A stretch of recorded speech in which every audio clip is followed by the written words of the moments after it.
Is something bothering you? Are you unwell? No, I'm just looking through the archives, and I noticed something peculiar. What is it, Father? All these stories, they tend to praise these humans. It makes me wonder if they are inspired after our own. The Vaklon, you mean? But they look nothing like us. Zuran, perhaps? Could be. In a way, they are similar, minus a set of extra hands. I wonder if these humans are a facade, mere means of hiding one's identity through an alias.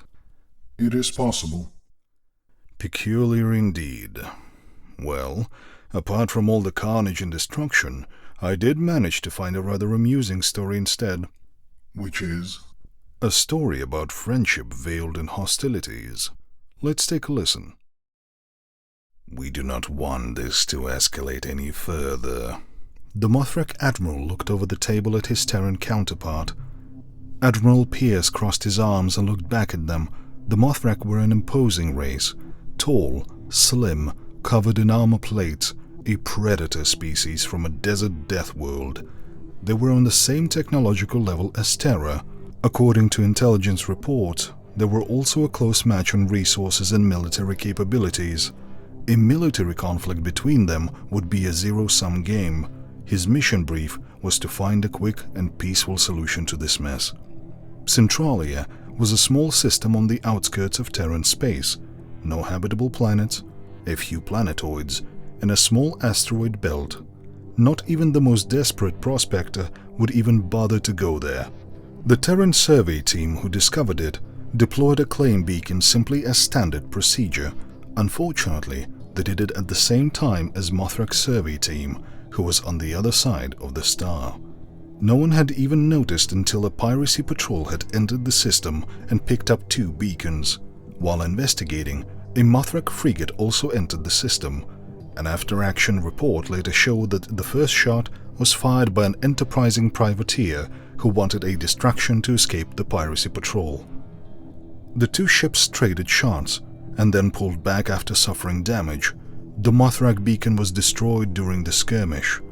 Luckily, no one was injured during the battle and saner minds prevailed.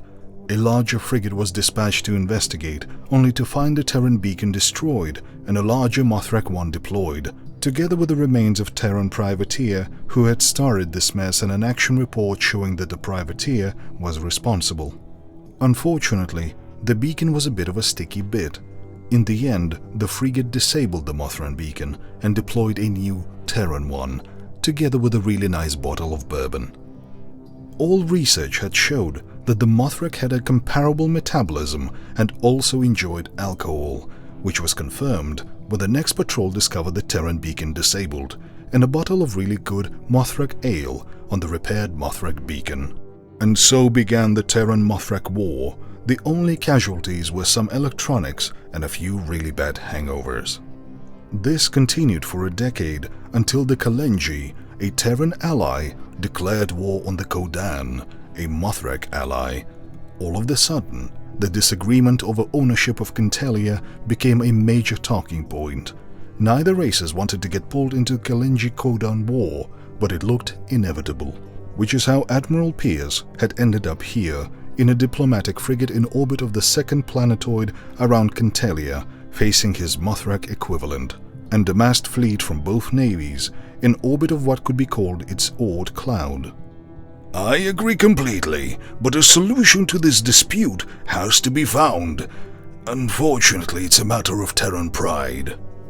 The Mothrak blinked with his 2 eyelids. This is the main issue. A peaceful settlement would be preferred, but unless it is in our favor, factions in our all think would pounce on it as weakness. I would be hounded out of the fleet and replaced by a more proactive commander. Pierce sighed. So either sort this out diplomatically or face a more hawkish Mothrak fleet next time.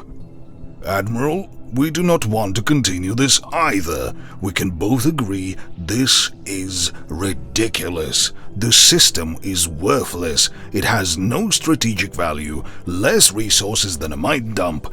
Heck, the only thing of value I've ever seen from here was a bottle of your wine. The Admiral sat back and squinted at him. According to the briefing, it was their method of smiling. Was it a long bottle with a purple wine? If so, it's a specialty of the Darga Peninsula, my place of birth. Worst hangover of my life.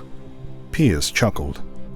You should enjoy it with Chilean berries. It helps. The Mothrak leaned forward, all of a sudden serious. Admiral, the only way this can be favorably settled is through some type of conflict. This place is of no value to us either, but any other type of solution would be seen as a sign of weakness. Pierce suddenly had an idea. Admiral, does it have to be any type of conflict, not just one involving violence? Yes, it does not have to be a physical battle, just one where one of the parties is triumphant. He looked down at the Mothrak's hands, 3 fingers with a thumb on each side. Have you ever heard of the human game of rock, paper, scissors? And so the Terran Mothrak War ended, with an amicable settlement and a massive hangover the next day.